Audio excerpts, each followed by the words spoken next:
Is it better to put down $0 on a real estate property and pay the PMI instead? PMI stands for Private Mortgage Insurance, and I've made a video about what it is, so check that out. Basically, PMI is added to your mortgage payments if you happen to put less than 20% on the down payment for a house. That typical 20% down payment gives your lender some ease that they're getting some money from your purchase. But if you put less than 20%, let's say you don't have that much, your lender will add PMI, thus making your monthly payments a bit higher. For a $300,000 house, a 20% down payment means you pay $60,000. The number one reason why people can't afford to buy a house is that they don't have enough money to pay that 20% down payment. But if you could afford that 20%, should you still put that much money down or just take the PMI? Let's compare and find out which is a better option. Let's look at a $300,000 house that you are just dying to buy. It's perfect. The down payment of 20% would be $60,000. Without a down payment, it's $0, and you can do anything in between if you like. You choose a 30-year fixed mortgage at today's rate of 6% with the really good credit. 20% down payment option, you'd pay $1,446 on the loan plus about $401 on taxes and fees per month, equal to $1,847 per month. $0 down payment option, you'd pay $1,799 on the loan plus $401 on taxes and $247 on the PMI, equal to $2,447 per month. First, you're paying more on the loan because you're borrowing more money. With a $60,000 down payment, your loan on a $300,000 home is only $240,000. But with zero down, your loan is the entire value of the house, $300,000. That means you're going to pay $353 more per month on your loan because you're borrowing more. But if you look at it a different way, it would take you about 14 years paying $353 per month to equal your $60,000 down payment. But let's not forget the PMI added to your $0 down mortgage. You're also paying an extra $247 per month on top of everything.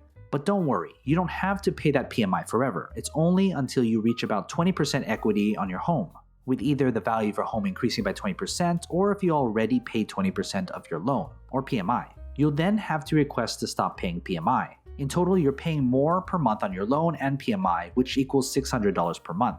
But the question is, would you rather pay $600 per month more or pay $60,000 upfront today? Look at it a different way. It would take you a bit over 8 years to pay the amount equal to your $60,000 down payment. The stock market has historically risen 9% per year.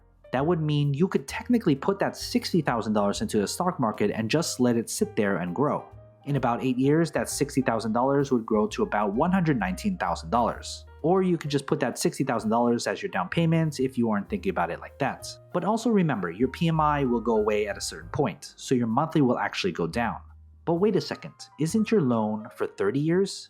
If you put a 20% down payment of $60,000, you'll be paying a total of $1,847 per month for the next 30 years. If you put down $0, you'll be paying a total of about $2,456 per month for the next 30 years. $664,000 with 20% plus $60,000 down equals $724,000 versus $884,000 with $0 down. That's a $159,000 difference over the course of 30 years. And remember, you'll eventually stop paying that extra $247 per month PMI. So then what if you save that $60,000 and invest in the stock market instead of putting it as your down payment? $60,000 paid up front or $60,000 invested in the stock market for 30 years. Remember, the difference is only $159,000 between putting a down payment and putting nothing. In 30 years, if you left your $60,000 in the stock market, it would be worth $796,000 by the time your mortgage is fully paid off. So based on the reality of it all, it would actually be better to pay the PMI and put nothing down as opposed to putting 20% down. That money you would have spent on that down payment could be better invested. You'd be using your money more efficiently. Of course, there are some factors I haven't mentioned that you should be aware of. First, are you able to pay the mortgage plus PMI? It costs a little bit more per month, but is it reasonable for you? Second, I made the assumption that interest rates of 20% down and $0 down are the same 6%. In many cases, your interest rate will be higher if you choose not to put 20% down.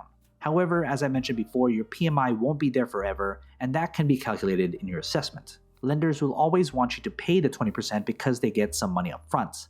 But is it worth it for you? So what are your thoughts? Are you thinking of getting a mortgage? Comment below. And as always, take care of your money.